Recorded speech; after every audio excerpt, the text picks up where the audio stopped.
Hello, good afternoon and welcome. Wonderful. Thank you very much for coming, first of all. My name is Mike George, and this is the final mindset of the day. So congratulations, you made it, if you haven't been to any others. And the purpose of these talks has been really just to try and condense some really powerful ideas into something that resonates with you. I think the subheadline is Short Talks, Big Ideas. And the idea is that ideas have the capacity to change your mindset. In other words, the way you think and the way you shape and set your mind. But in truth, it's not the ideas that you hear from here that does that. It's your recognition of what you hear from here that does that.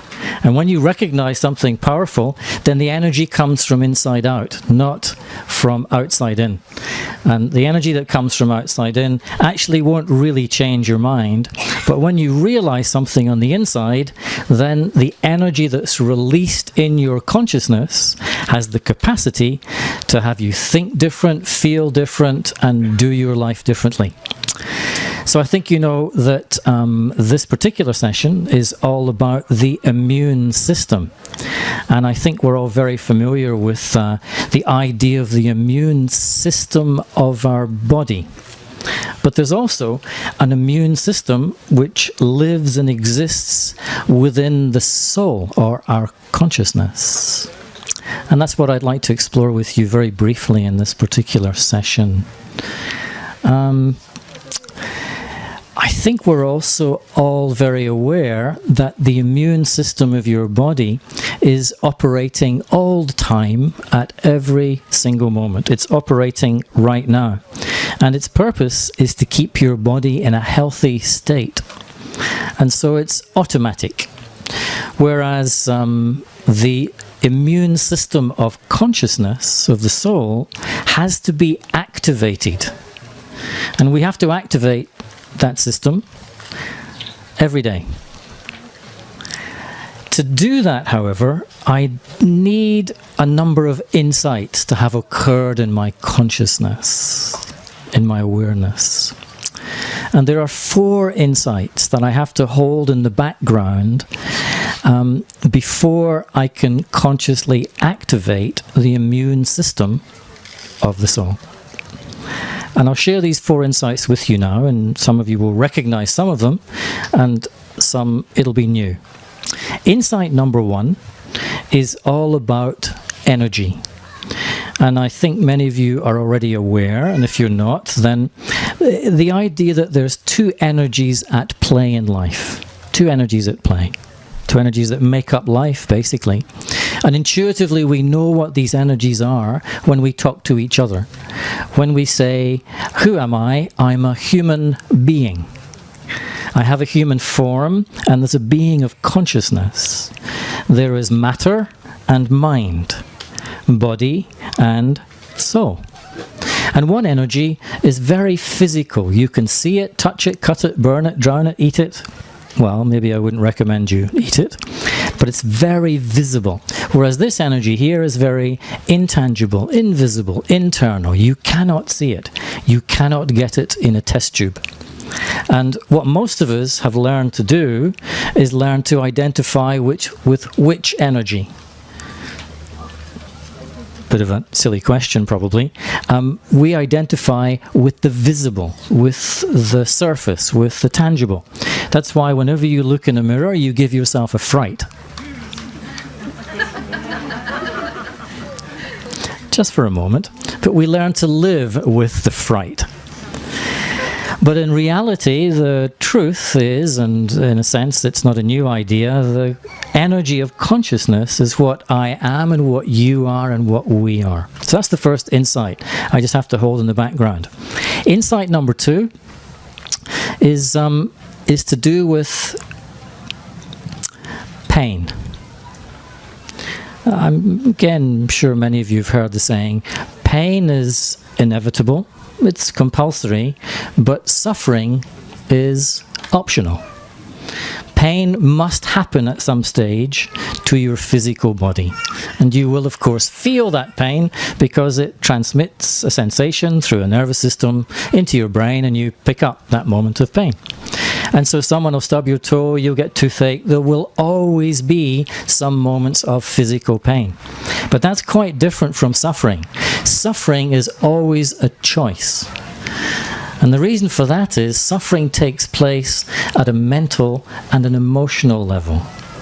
And each one of us is entirely 100% responsible for our thoughts and our feelings. And that's quite challenging for most of us because we are carrying a belief, the basic belief that runs the world. It's not me, it's them. But the insight I need to have is it's not them, it's always me. And in many ways, my life cannot begin until I have that insight very clearly integrated in my consciousness. And that's why pain and suffering are quite different, quite different. Someone can stab you in the leg and you will feel pain, but then you could spend the next 3 years suffering because of that one event. And you could meet that person 3 years later and say, I still remember you stabbed my leg. I'm never going to forget that. I'm so unhappy and upset. I'll never. And that means I've simply caused my own suffering every day for 3 years based on one physical event. Whereas another person, if you stab them in the leg, they'll say, no problem, that was an accident. They'll forget it in 2 minutes and they'll move on. Well, I'm being a little bit simplistic, but you get the meaning, don't you? So pain and suffering are quite different. The third insight is to do with disease. Disease happens in our physical bodies. And we're all quite familiar with many diseases now. We have the international global consultant who at 2 clicks we can find out the cause and the cures of just about every single disease known to human beings. And that consultant, as you know, is called Google. Yeah, it's Google. But that's different from dis-ease. Yeah, so there's physical disease, but then you suffer from moments of dis-ease. And every day there will be many moments of dis-ease. From one end of the spectrum, the occasional feeling of uneasiness, right down to the other end of the spectrum, absolute rage or terror or extreme stress. And all the way along the spectrum, every single day of all our lives, we'll have little moments of dis-ease. We don't notice them because we learn to live with them. And we also learn to believe that moments of dis-ease are natural. It's human nature to be upset, to be worried, to be angry, to be scared. And so those kinds of beliefs stop us from actually changing the nature, the intensity, the level of our moments of dis-ease. The fourth insight I need to hold in the background is to do with the cause of, well, at a physical level, we're pretty much aware that physical disease tends to be, mostly, not always, caused by something that we now know very well called a virus. And when a virus gets a foothold in our physical body, and most of them are there, when the immune system runs down, that's when they take over. And we start experiencing and naming and diagnosing some kind of physical disease. And in actual fact, even at home, you will spend a lot of money protecting your computer from viruses, because you know if a virus gets into a computer, it will cause mayhem within the systems of the computer. So in our consciousness, in the self, in the energy of the soul, which is me, which is you, we also absorb viruses. And the virus that causes all dis-ease in consciousness is called belief. Yeah? Belief is the virus of the soul. All moments of dis-ease disease is caused by the virus of belief that you are energizing within your consciousness. It took me a long time to see that. It took me a long time to work that out from my own experience. Probably I should say my own insperience. And I would recommend, after this particular day, is that, well, not to believe what I say, but to go away and say, is this true in my experience? In my experience. And that tends to be what we don't do too much. So by the time we finish this little session, I'll share with you the two main ways to do that. Now, with those 4 insights in the background, and at least understood, maybe not fully realized, but at least understood, we now come to the 3 mechanisms of the immune system itself. And the immune system has 3, well, mechanisms maybe not the right word, 3 movements. In the body, the immune system is a separate set of cells within the physical body. But the immune system of the soul is actually integrated and is consciousness itself, because nothing is separate in consciousness. And the 3 movements of your consciousness that you need to make every day to activate your spiritual immune system, if we call it that, are awareness, realization, and transformation. And awareness means aware that I am feeling some kind of dis-ease, which means being attentive and being aware of what my feelings are, which really means learning to read the emotions that I feel. And we feel many kinds of emotions every day. Realization means realizing, which really means seeing real with my real eye, the inner eye. Realizing with my real eye the cause and the cure of the dis-ease. And the cause is always a belief. Any moment of dis-ease that you feel will be caused by a belief that you're attached to, either consciously or subconsciously. And the cure is always the realization of what is true. That's why, I don't know if you're aware, but maybe this is the 5th insight, is that belief is not the truth.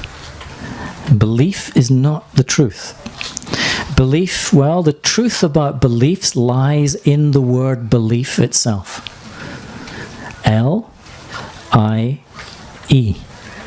All beliefs are lies.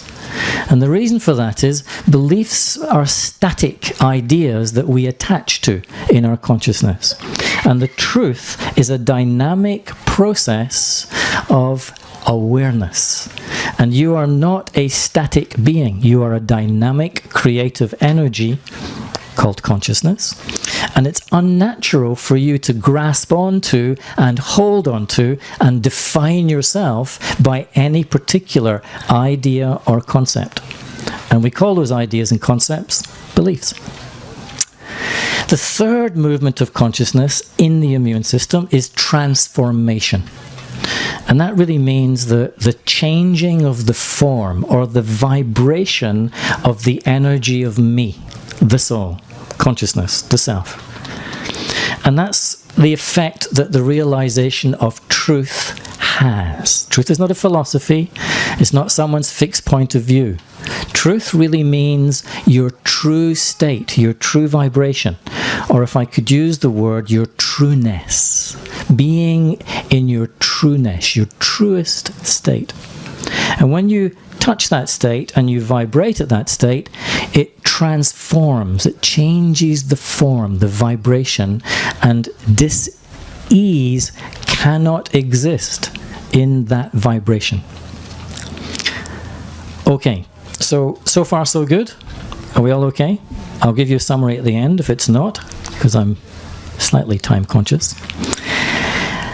Example. Let me give you an example of how the immune system works. Very simple. I'm driving down the road. I know my destination. I asked somebody, how do I get to that particular place? I asked somebody half an hour ago.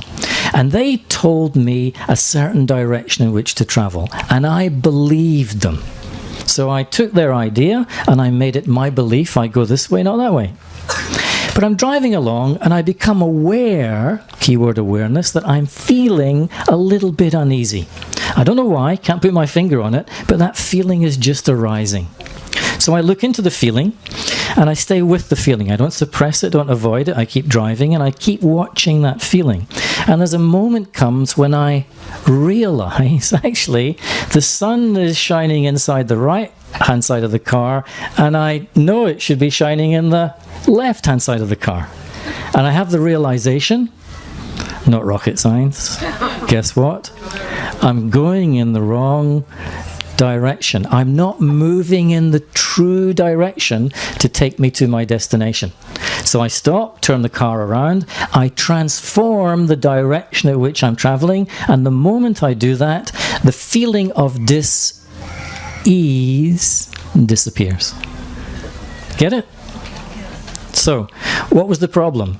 I just believed what I was told, got attached to the belief, and that's what ultimately caused my feeling of dis-ease. And the moment I realized that belief is not true, my energy, my feeling transforms, and the dis-ease disappears.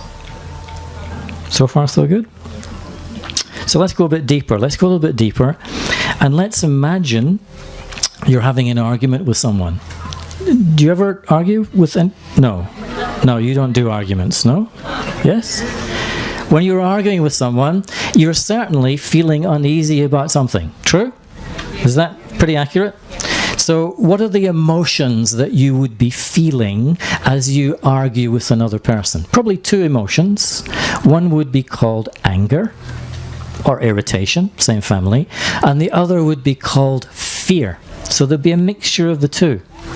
So I'm arguing with someone and I become conscious, I become aware that I'm feeling really uneasy here in this conversation.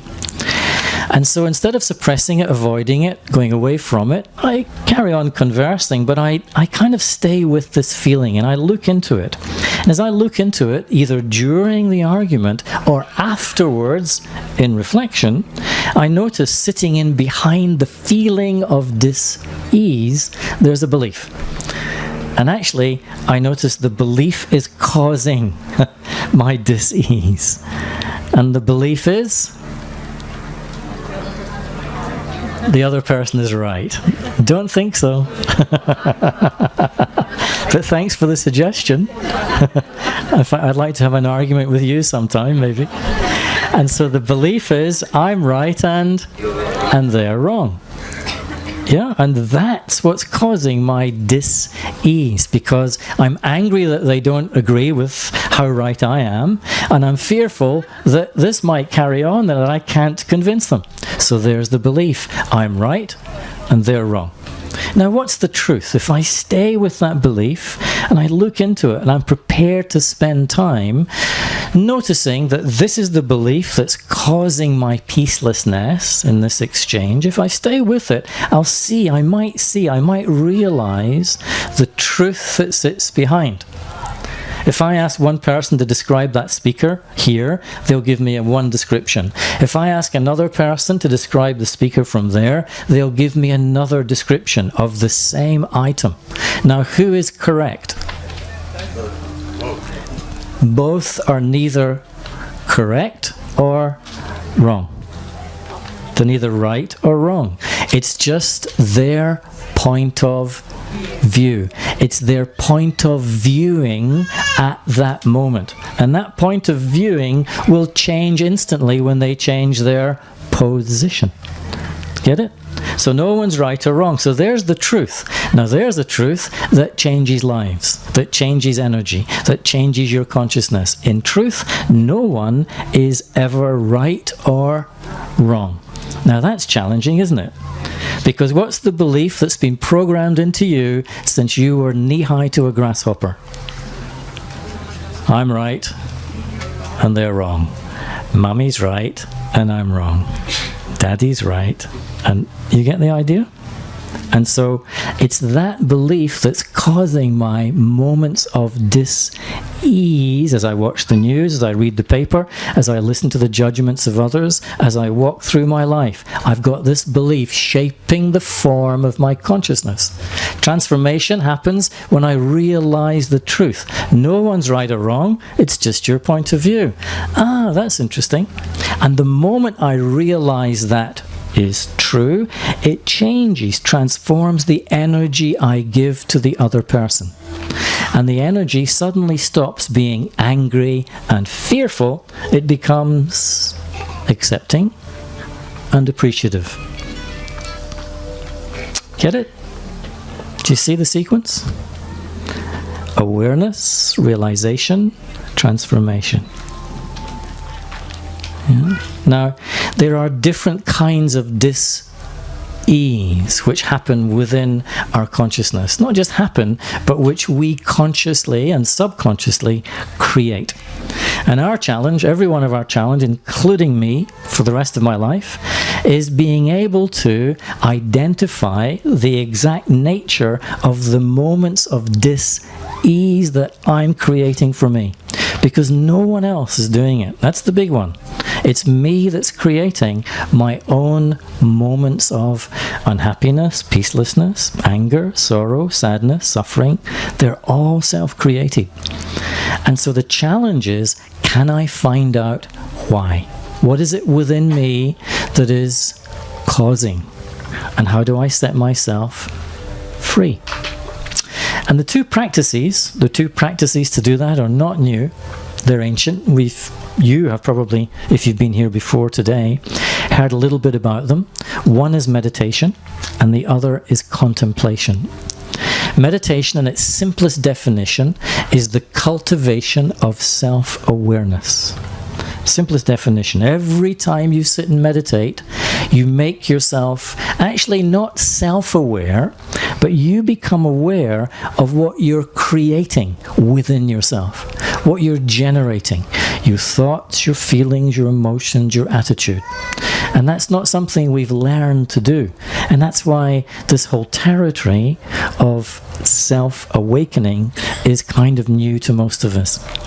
But for thousands of years, meditation, and I'm sure many of you meditate already, is and has been the method to become more aware of the beliefs that are shaping my energy, the emotions that are emerging, the feelings that I'm feeling at any given moment. And I need to awaken, refine, expand, deepen that awareness. Contemplation is a little bit like looking more deeply into specific experiences. And you tend to do that in retrospect. At the end of the day, I take 5 minutes and I contemplate, I reflect upon what happened today. I had an argument with Dave in the office. He kind of pressed my button. I got angry. Now, I know it wasn't Dave, and I know it was me. Now, why was it okay? I know that I got upset with Dave, I can see now, is because I believe that Dave should do what I want. In fact, I believe I can control Dave. There's the belief in my interaction with Dave that's causing me to get angry when Dave doesn't do what I want. Oh, got it now. So I'll meet Dave tomorrow. I see him every day. He's in the meeting. So tomorrow, I'm not going to try and control Dave's behavior, even in my own mind. I'll just let him be as he is. Don't lose my peace, and connect with Dave in such a way that we connect and don't disconnect. And this is contemplation. This is taking time out, switch off the TV, shut down the iPod, give myself personal time every day. Kind of in my experience, doesn't really work if it's only once a year, once a week. It's really got to be kind of a little bit every day. But you find your own way to do that. You find your own way into meditation. You find your own way into contemplation. Everyone does.